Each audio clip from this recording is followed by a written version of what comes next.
विचार करें, देश में लोकतंत्र का अविभाज्य अंग जो है पत्रकारिता है।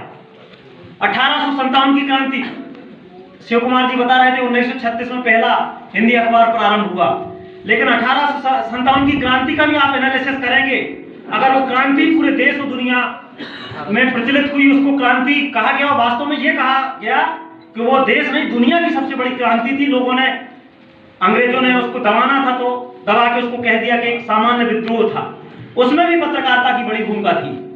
फिर हम बात करें, क्योंकि ये किसी दल या बल का मंच नहीं है, अभी कांग्रेस की अध्यक्ष आदरणीय शारदा पाठक जी भी हमारे बीच में उपस्थित थी, सभी अधिकारी कर्मचारी भी उपस्थित हैं।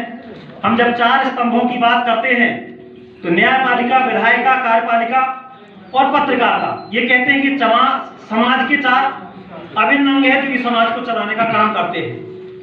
1975 में जब आपातकाल देश में लगा, और आपातकाल में भी अगर किसी ने जूझा, सड़कों पर लड़ा, तो उसमें भी पत्रकारों का, पत्रकारिता का बड़ा अहम रोल था। जयप्रकाश नारायण जी ने उस समय कहा था कि जब सड़कें सूनी हो जाती हैं तो सरकारें निरंकुश हो जाती हैं।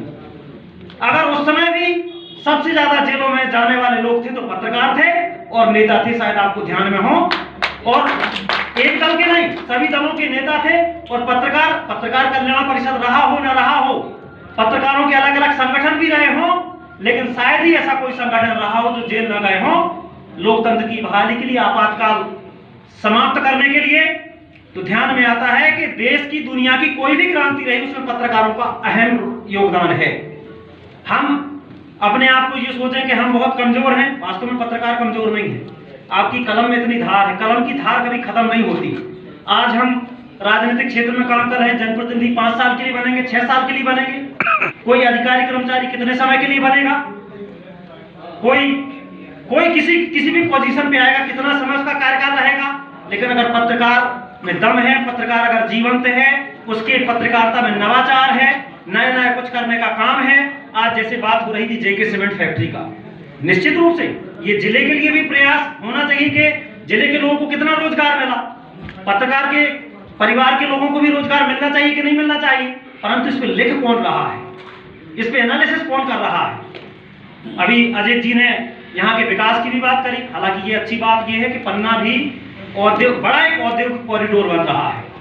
एक नहीं 4 सीमेंट की फैक्ट्री आ रही है, एक सिमरिया में आ रही है, एक जेके सीमेंट फैक्ट्री एशिया की सबसे बड़ी सीमेंट फैक्ट्री है, फिर दूसरा इको सीमेंट फैक्ट्री है, और चौथी गुनौर में भी रुद्रा और मरिया जी की सीमेंट फैक्ट्री आ रही है, 5वीं शंकरगढ़ के पास एक इस्पात का कारखाना आ रहा है।